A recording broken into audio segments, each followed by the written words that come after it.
오늘 이 시간에는 항상 기뻐하려면 이라는 제목으로 말씀의 은혜를 나누겠습니다. 오늘 본문은 사도 바울이 쓴 편지입니다. 에필골몬, 에베소서, 빌립보서, 골로새서, 빌레몬서 이 네 권은 사도 바울이 이곳 감옥에서 쓴 옥중서신입니다. 이 네 편의 편지 중에서 기쁨을 강조한 편지가 바로 이 빌립보서입니다. 그래서 빌립보서의 제목을 기쁨의 서신이다 라고 부릅니다. 그런데 사도 바울은 감옥에서 무엇가 기뻤을까요? 저는 이 사도 바울의 심정을 아버지가 된 다음에 알게 되었습니다. 아버지들은 기쁠 일이 없습니다. 30, 40대 젊은 가장들은 기초를 닦아야 됩니다. 직장에서, 사업장에서 내 자리를 마련해야만 내가 삽니다. 그뿐입니까? 30, 40대 가장들은 자녀를 낳습니다. 또 아내를 돌봐야 됩니다. 부모님을 공경해야 됩니다. 40, 50대가 넘어가면 어느 정도 기반을 잡고 자녀들도 크고 났기 때문에 괜찮지만 30, 40대는 기쁠 일이 없어요. 밖에서 상사들한테, 거래처 직원들한테, 손님들한테 시달리고 들어옵니다. 그런데 집에만 들어오면 기쁩니다. 왜 그럴까요? 여우 같은 마누라와 토끼 같은 자식이 있기 때문입니다. 아빠 하고 달려오고 또 아내가 맛있는 거 해주고 또 친절하게 해주면 밖에서의 그 고난이 사르르 녹는 것 같습니다. 그래서 그 힘으로 아침에 눈을 뜨면 또 직장으로 나가죠. 그것이 30, 40대 젊은 남자들의 삶의 모습입니다. 그래서 요즘 젊은이들은 결혼을 안 하려고 합니다만은 그게 참으로 어리석다는 것을 지금 말씀드리고 싶어요. 30, 40대의 남자들, 여자들이야 제가 말 안 하겠습니다. 여자들이야 결혼 안 하고 번 돈 혼자 쓰며 살면 행복하겠죠. 하지만 30, 40대 남자들은 꼭 결혼을 해야 돼요. 왜? 직장 생활로 받는 스트레스를 가정에서 풀 수 있기 때문입니다. 그래서 저는 우리 아이들 초등학교 때까지만 자식 노릇하면 된다고 저는 생각합니다. 왜냐? 저는 우리 엊그제도 제 아는 동기 목사님이랑 식사를 하면서 그런 얘기를 했어요. 그 목사님은 애들을 닭 잡듯이 잡는다라는 거예요. 애들이 절대 대학교 가기 전까지는 내가 시키는 대로 해야 된다고 그러는 거예요. 그러니까 저는 그럴 때 제가 오전에 뭐라 그랬죠? 그러면 안 된다고, 이러면 싸움 난다 그랬죠? 제가 뭐라고 해야 된다 그랬습니까? 나 같으면이라고. 안 까먹으셨네요. 나 같으면이라고 써먹으세요. 그 목사님 뜻이 틀린 건 아니잖아요. 요즘 얼마나 험한 세상인데 애들을 바르게 인도해야죠. 근데 저는 그 목사님께 이랬어요. 나 같으면 그러지 않는다 그랬어요. 그러면서 저는 이렇게 얘기했습니다. 나는 우리 다니 한결이가 보호 관찰 기간이라고 그랬어요. 대충 짐작이 되시죠? 우리 세아하고 세안이는 감옥에 들어있는 거예요. 지금 박희재, 강유미 감옥에 들어있어요. 시키는 대로 해야 돼요. 우리 세안이가 얼마나 공부하기 싫어하는지 몰라요. 한글을 읽으라고 하면요, 영희가 철수에게 맛있는 거를 사줬습니다 이렇게 해야 되잖아요. 영희가 철수에게 맛있는 걸 사줬습니다. 이게 무슨 뜻입니까? 글씨를 읽는 게 아니고 외워서 하는 거예요. 외워서. 이놈이 잔머리를 쓰는 거죠. 어쨌든 제가 읽어서 칭찬만 들으려고. 그러면 집사람이 옆에 딱 있다가 보고 읽어야지, 보고 읽어야지. 그러면은 보고는 못 읽어요. 또 영희기 철수그 이런 식으로 하는 거예요. 그러니까 우리 세아하고 세안이는 지금 감옥에 들어있는 거예요. 근데 우리 한결이하고 우리 다한이는 보호 관찰 기간입니다. 제가 다 알아요. 그놈 스마트폰에 뭐가 있는지, 또 그놈이 요즘에 무슨 음악을 듣는지 다 알아요. 모른 척 해주는 거예요. 한번 저한테 들켰어요. 씩 웃더라고요. 그러니까 저도 씩 웃었습니다. 엄마한테 얘기 안 할게 그랬습니다. 집사람이 알면 난리가 나거든요. 남자끼리의 비밀이거든요. 그래서 제가 나중에 살짝 불렀어요. 그래서 다나, 이번에 우리 다니가 중학교 2학년이기 때문에 기말고사를 봅니다. 이번에 기말고사 90점, 평균 90점 넘으면 아빠가 20만 원짜리 사줄게. 눈이 휘둥그레진 거예요. 스마트폰을 바꿔주든지 뭘 해줄 테니까 90점만 맞아와. 그랬어요. 그러니까 애가 너무 좋아하는 거예요. 그래서 기말고사가 아마 다다음 주일 거예요. 집에서 요즘 뭐 하는 줄 압니까? 바람이 선을 도하여 뜰뜰뜰뜰. 우리 애가 노래를 못해요. 가창시험이 있습니다. 가창시험이. 노래 연습하고 있습니다. 그거를 저희들 이제 자려고 누웠는데 문 빼꼼히 열고 바람이 선을 도. 그러니까 지가 연습하고 있다 이거죠. 그렇게 하는 거예요. 그러면서 제가 애한테 다나 몸 상하지 않게만 해라 그랬습니다. 제가 무슨 말인지 다 아실 거예요. 몸만 안 상하면 된다. 그렇게 하면서 아빠는 다 알지만 너의 프라이버시를 지켜줄게. 애도 쉽고 나가더라고요. 그래서 저는 아이들을 그렇게 키워야 된다고 생각한다 그랬어요. 그리고 제가 가만히 보니까 야 일찍 일어나 밥 먹어 공부해 소리 지를 때보다 일어나라 밥 먹어라 공부해라 좋게 얘기하니까 관계가 더 좋더라고요. 애가 와서 물어도 보고 또 애가 뭐 엄마 아빠 뭐 도와줄 거 없어요? 그렇게도 해주더라고요. 그래서 애들을 닭 잡듯이 잡고 소리 지르고 하는 것보다 돌봐주고 이해해주고 프라이버시를 지켜주니까 관계가 더 좋더라.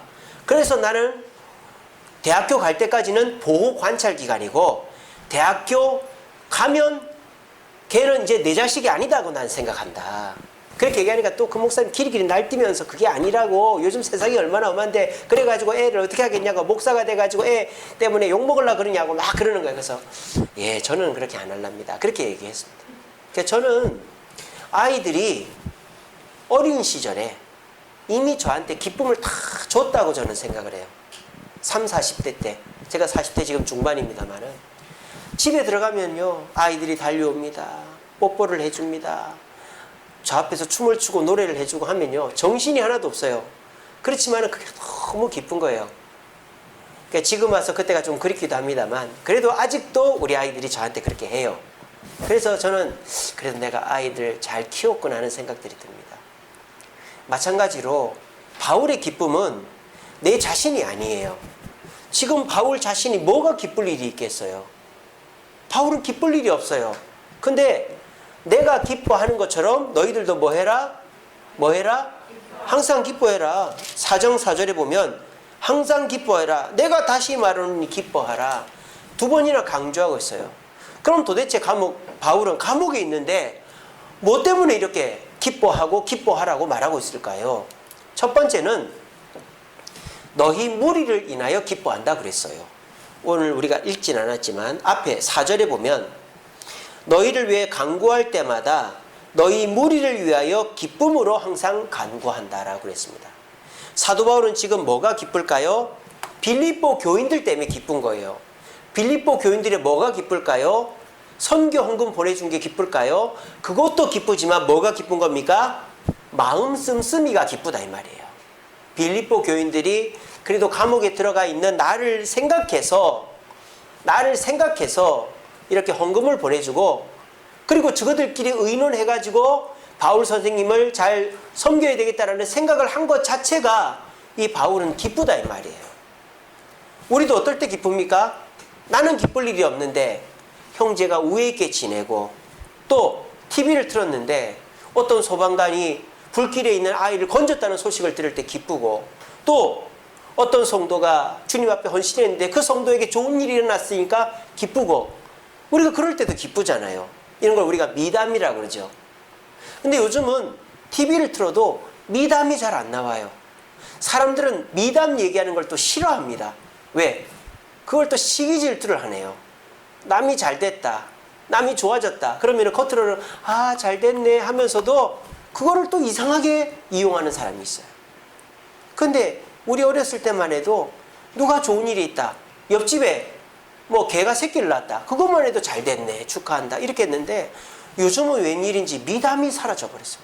남이 잘 되는 거를 오히려 배 아파하고 그거를 안 됐으면 좋겠다고 생각하는 게 이 시대다 이 말이에요. 근데 바울은 내가 감옥에 있지만 너희들이 나를 생각하고 우애롭게 지내고 나를 위해서 이런 배려를 해준 것 자체가 나는 너무 기쁘다는 것입니다.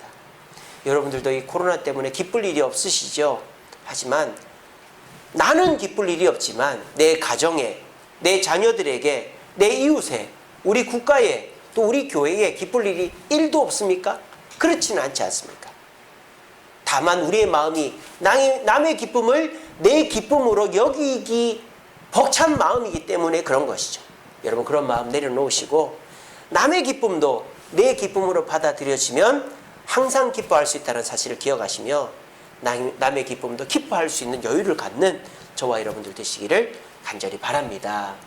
두 번째, 항상 기뻐하려면 어떻게 해야 될까요? 복음의 진전을 인하여 기뻐한다 그랬어요. 12절에 뭐라고 되어 있습니까? 형제들아, 내가 당한 일이 도리어 복음 전파의 진전이 된 줄을 너희가 알기를 원한다 그랬습니다. 그러면서 밑에 뭐라고 얘기합니까? 사도 바울이 갇혀 있어서 괴로운데 그 괴로움뿐만 아니라 너희들이 또 다툰다는 소식도 있고, 너희들이 누가 열심히 하네, 누가 열심히 안 하네 이러면서 다툰다는 소식도 내가 들었는데, 어찌됐건 간에 잘 들어보세요. 내가 갇혀있기 때문에 너희들이 열심히 전도를 하고, 또 너희들이 열심히 전도를 하면서 누가 열심히 하니까 누구는 하네 누구는 안 하네 이러면서 다투는 한이 있더라도 복음이 전해지니까 나는 그거로 기쁘다, 그렇게 얘기하는 겁니다. 우리가 이런 거 있지 않습니까? 나는 고생해도 자녀들이 맛있는 거 먹고 잘 크니까 기쁘다. 요즘은 애들이 제 옷을 입어요. 제 양말을 뺏어요. 제 팬티는 안 뺏어가더라고요. 예. 근데 그런 걸 보면서 제가 화가 나는 게 아니라 기쁩니다. 왜? 내 것이 뺏겨지지만 아이들이 크고 있는 게 느껴지니까요. 그리고 여러분들이 이 나라를 봐도 코로나 바이러스가 항상 기승을 부리고 있지만은 이 코로나 때문에 어려움을 겪고 있지만 또 해결되어져 가는 걸 보면서 기뻐하기도 하죠. 그리고 지금 우리 교회가 코로나 때문에 이런 핍박을 당하고 있지만 식사도 우리가 제공 안 했지만 이 오후 예배에 이렇게 우리 성도님들이 많이 교회를 온다는 것 자체가 기쁜 일이 아니겠습니까? 우리가 이런 기쁜 일을 찾아서, 내게는 기쁜 일이 없지만 내 희생은, 나는 지금 힘들고 어렵지만 내 희생 때문에 기뻐하는 사람이 생긴다고 하면 그것으로 기뻐할 수 있는 것이죠. 그러면 어떻게 됩니까? 항상 기뻐할 수 있다라는 것입니다. 그래서 오늘 이 자리에 모신 저와 여러분들은 세상 사람들처럼 속이 좁은 분들은 아닐 거예요. 내가 힘드니까 다 힘들어버려, 그런 분들은 아닐 거예요. 제가 지난주인가요? 지지난주 설교했잖아요. 헤롯이 죽을 때 어떻게 했다고요? 내가 죽는데 아무도 슬퍼하지 않으니까 유대 지도자들을 다 잡아가지고 내 죽는 날 죽여버려서 다 울게 만들라 그랬죠. 요즘 여러분들 그런 분들 없죠? 내가 운다고 옆 사람 꼬집어서 같이 울리고 그런 분들 안 계시죠? 여러분들, 내가 힘들어도 나로 인하여 누군가 웃을 수 있다면, 그것으로 기뻐할 수 있는 마음이 있다면 우리는 항상 기뻐할 수 있는 것입니다. 여러분, 내가 힘들어도 다른 사람이 잘 되고 주님께서 하신 일들이 잘 된다면 기뻐함으로 항상 기뻐할 수 있는 저와 여러분 되시기를 간절히 바랍니다. 마지막으로 바울이 말하는 항상 기뻐할 수 있는 이유가 뭐냐? 그리스도가 존귀케 되기 때문에 기뻐할 수 있다. 오늘 20절 말씀에 뭐라고 되어 있습니까?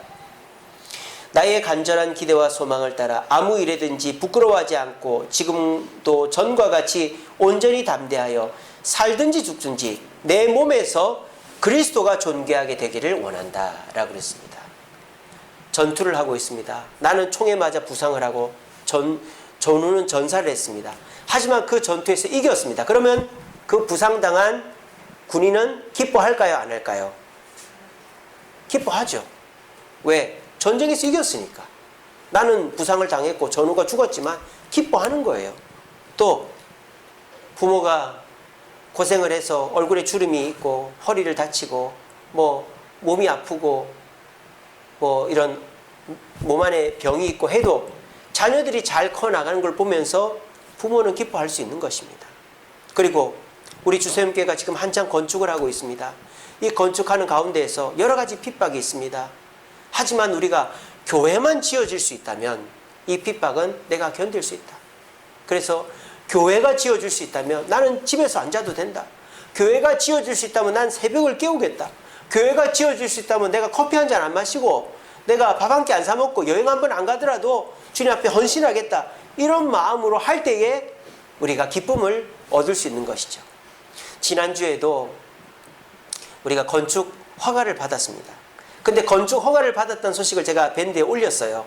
근데 그 밴드에 감사합니다, 기쁩니다, 축하합니다 이런 글들을 올린 분들이 계십니다. 그런 분들은 어떤 분들입니까? 교회 건축 허가의 기쁨이 내 기쁨인 분들이죠. 왜? 기도했으니까. 관심을 가졌으니까. 물론 안 올린 분들 중에서도 기뻐하신 분들이 계시겠지만 제가 안 올린 분들 안 기뻐했다는 게 아닙니다. 하지만은 내가 마음 졸이고 교회 건축이 잘 됐으면 좋겠다고 생각하고 노심초사했던 분들은 건축에 허가가 났다라는 소식을 듣는 그 순간 너무 기쁜 것이죠. 내 일은 아니지만 주님이 존귀케 되는 길이니까 기쁜 것입니다. 이것이 무엇입니까? 항상 기뻐할 수 있는 비결이다라는 것입니다. 우리 주쌤께는 얼마나 감사한지. 이 코로나 때 건축을 하는 것이 고난이긴 하지만 이 코로나 때 우리가 뭔가 기대하고 바라고 믿고 또 이루어 간다라는 것에 기쁨이 있다라는 것이죠. 그래서 나는 헌금하고 봉사하고 기도하고 힘들지만 주님의 교회가 땅을 사고 대출을 하고 그리고 건축 허가를 받고 건물을 짓고 준공을 하고 입당을 하고 사람들이 몰려오는 걸 보면서 주님이 존귀하게 여겨지니까 그게 내 기쁨이다. 이러는 분들은 그 기쁨으로 내 삶의 어려움이 있어도 기뻐할 수 있게 된다는 것입니다. 여러분, 우리는 그리스도인입니다. 그리스도인은 어떤 자입니까? 그리스도를 위해 사는 자입니다. 그런데 우리가 그 그리스도를 위해 살지 않는다면 우리는 나만을 위해 사는 사람입니다. 나만을 위해 사는 사람은 내게 좋은 일이 없으면 절대 기뻐하지 않아요. 여러분들은 어떠십니까? 그리스도가 존귀케 되어지는 것이 내 기쁨이 될 수만 있다면 우리는 항상 기뻐할 수 있습니다. 우리 모두 그리스도가 존귀케 되는 것을 통하여 기뻐할 수 있는 저와 여러분들 되시기를 간절히 바랍니다. 말씀을 맺겠습니다. 우리 말씀 같이 읽어봅시다. 시작.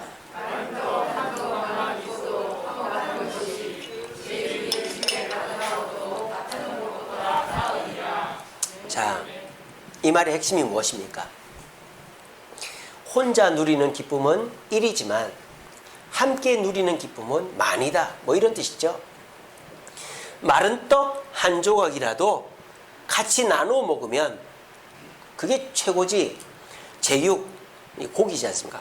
고기가 집에 가득해도 다투고 혼자만 누리려고 하면은 그거는 오히려 벌이다라는 거예요. 천국과 지옥을 이렇게 비유하는 분이 계시죠. 천국에도 잔치 음식이 가득 차려져 있고 지옥에도 잔치 음식이 가득 차려져 있는데 한 가지 문제가 있다. 뭐다? 젓가락이 너무 길다. 근데 지옥에 있는 사람은 쫄쫄 굶고 천국에 있는 사람은 배가 터진다. 왜? 지옥에 있는 사람은 그 긴 젓가락으로 자기가 먹으려고 하니까 안 먹어지죠. 예능 프로 보면 긴 젓가락으로 자기 음식 먹기 이런 거죠. 근데 머리 쓰는 사람은 서로 먹여주잖아요. 천국에는 그 긴 젓가락으로 서로 먹여주니까 서로 배가 부르더라. 그런 우스갯소리가 있잖아요. 옛날에는요, 동네가 떠들썩하고 기쁠 때가 자주 있었습니다. 왜? 기쁨을 마을이 나눴기 때문입니다. 옆집에서 결혼식을 하거나 앞집에서 환갑잔치가 있거나 뒷집에서 돌잔치를 하거나 또 옆집에서 뭐 생일잔치를 하거나 그러면은 자기 집만 잔치를 하는 게 아니라 꼭 어떻게 합니까? 옆집을 초대를 하잖아요. 옆집만이 뿐입니까? 동네 잔치를 하잖아요. 설렁탕의 유래가 그렇지 않습니까? 선농단이라고. 선농단이라는 이런 재단이 있는데 기우제를 드릴 때 국을 끓인다잖아요. 고깃국을 끓이는데 사람들이 오면 어떻게 한다고요? 물 더 붓고 간 맞춰서 온 사람들 다 주는 게 선농단의 국이다. 그게 선농단이 설렁탕이 됐다는 거 아닙니까? 중학교 교과서에 나와요. 이처럼 우리가 기쁠 일이 없는 거는 물론 요즘이 기쁠 일이 없기도 하지만 나 혼자만의 기쁨을 나 혼자 누리려고 하기 때문에 기쁠 일이 없는 거예요. 나 혼자의 기쁨은 나 혼자 누리다 보면 기쁨도 기쁨이 아닙니다. 맛있는 음식도요. 라면도 그렇잖아요. 나 혼자 끓여 먹으면 한 번은 맛있지 두세 번은 맛이 없어요. 근데 라면은 어떨 때가 맛있어요? 많이 끓여야 맛있어요, 라면은. 그리고 라면이 제일 맛있을 때가 언제인 줄 아세요? 끓인 국물에다 또 끓일 때가 제일 맛있어요. 그렇게 사람이라는 거는 함께 어울려야 기쁨이 배가가 되고 많아지는 거예요. 그런데 요즘 사람들은 남과 내 사이에 벽을 딱 쳐놓고 나한테 기쁠 일이 있으면 기쁘고 내 기쁨은 나 혼자 누리고 이러다 보니까 요즘 사람들이 점점 기뻐할 일이 없어요. 그러니까 우울증이 오죠. 그러니까 정신질환이 오는 거예요. 옛날 사람들이 우울증이 어디 있습니까? 정신질환이 어디 있습니까? 왜 그럴까요? 기뻐할 일이 많기 때문이에요. 옛날에 기뻐할 일이 뭐가 있어요? 초가집 찬바람 숭숭 들어옵니다. 뭐 제대로 된 식기구가 있습니까? 뭐 살림 도구가 있습니까? 뭐 제대로 된 먹을거리가 있습니까? 근데 항상 기뻐합니다. 왜? 서로 나눠 먹고 함께 일하고 함께 웃고 함께 즐겼기 때문에. 함께 하면 공동체성 기쁨을 갖고 있으면 항상 기뻐할 수 있습니다. 하지만 개인적인 기쁨으로만 기뻐하려고 하면 기쁨도 기쁨이 아닌 거예요. 족발도 한 번 시켜 먹으면 그게 맛이지 두 번, 세 번 시켜 먹어보십시오. 그건 맛도 없어요. 어떤 음식을 먹느냐가 중요한 게 아니라 어떻게 먹느냐가 중요한 것입니다. 오늘 이 자리에 오신 저와 여러분들은 항상 기뻐하는 법을 배우셨습니다. 세상 사람들은 이걸 몰라요. 알아도 안 해요. 왜? 저 사람이 먼저 나한테 자기 기쁜 일을 얘기하면 내가 얘기하지. 다 이런 태도로 있기 때문입니다. 기다리고만 있지 내가 먼저 하질 않아요. 우리는 그렇게 하면 안 되죠. 우리는 교회에 조그만한 일만 있어도 기뻐하고 떡을 나눕니다. 우리 김순덕 권사님 본인 돈 내서 본인 수술하고 본인이 노력해서 몸 좋아서 왔는데 그게 기쁘다고 교인들한테 떡을 돌리잖아요. 이게 서로가 항상 기뻐할 수 있는. 그러면은 김순덕 권사님도 기쁘고 우리도 다 기쁜 거 아니겠어요? 이게 항상 기뻐할 수 있는 비결입니다. 이게 교회에 있는 기쁨이라는 것이죠. 우리 모두 내게 기쁠 일이 없다고 슬퍼만 하지 마시고 내 기쁨 조그만 거 있으면 나누시고 남의 기쁨에 마음 상해하거나 속상해하지 마시고 함께 기뻐해 주므로 우리 모두 항상 기뻐하는 가정과 직장과 교회를 만드는 저와 여러분들 되시기를 간절히 바랍니다. 우리 찬양하겠습니다. 당신은 사랑받기 위해 태어난 사람.